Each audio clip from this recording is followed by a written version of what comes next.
Bonjour et bienvenue sur Insolitement Votre, votre chaîne dédiée aux actualités les plus insolites du monde entier. Ici, chaque jour vous réserve son lot de surprises et de découvertes étonnantes. À la une aujourd'hui, nous vous emmenons à Clermont-Lérault, une petite commune du sud de la France, où un jeune homme a vécu une aventure nocturne aussi improbable que rocambolesque. Imaginez un cambriolage digne des contes de Noël, qui tourne à la catastrophe. C'est une nuit comme les autres, dans le village paisible de Clermont-Lérault. Mais pour un jeune homme de 20 ans, cette nuit du vendredi 10 au samedi 11 novembre était sur le point de devenir inoubliable. Motivé par des raisons encore inconnues, il décide de s'introduire dans une maison inoccupée. Et quelle meilleure idée que de passer par la cheminée pour entrer en toute discrétion. Mais voilà, la cheminée ne s'est pas transformée en passage secret comme il l'avait sans doute espéré. Coincé dans le conduit, le jeune homme se retrouve rapidement immobilisé.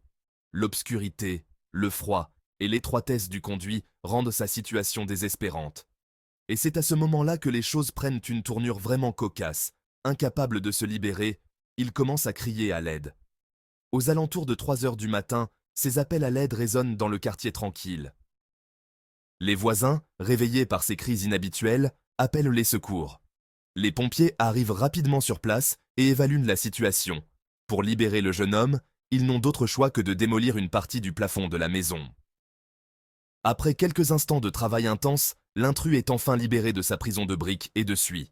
Bien que secoué et avec quelques égratignures, le jeune homme est transporté à l'hôpital La Pyronie de Montpellier pour s'assurer de son état de santé.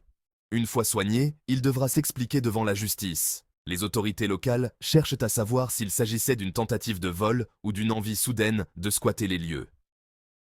Ce n'est pas la première fois qu'un cambriolage par cheminée tourne mal. En août dernier, à Melun, un homme s'était retrouvé dans une situation similaire après avoir tenté de pénétrer chez une octogénaire par le même chemin. Résultat, hospitalisation et condamnation à 6 mois de prison avec sursis. Ces histoires nous rappellent que les cheminées, aussi tentantes soient-elles dans les films et les contes de Noël, ne sont pas toujours les passages secrets que l'on imagine. Et vous, qu'en pensez-vous? Pensez-vous que notre apprenti cambrioleur de Clermont-Lérault a tiré une leçon de cette mésaventure? Ou que ces mésaventures servent de dissuasion pour d'autres cambrioleurs potentiels? Laissez-nous vos réflexions et vos idées dans les commentaires. Et n'oubliez pas de vous abonner pour plus d'histoires insolites et surprenantes. À bientôt sur Insolitement Votre. Peace.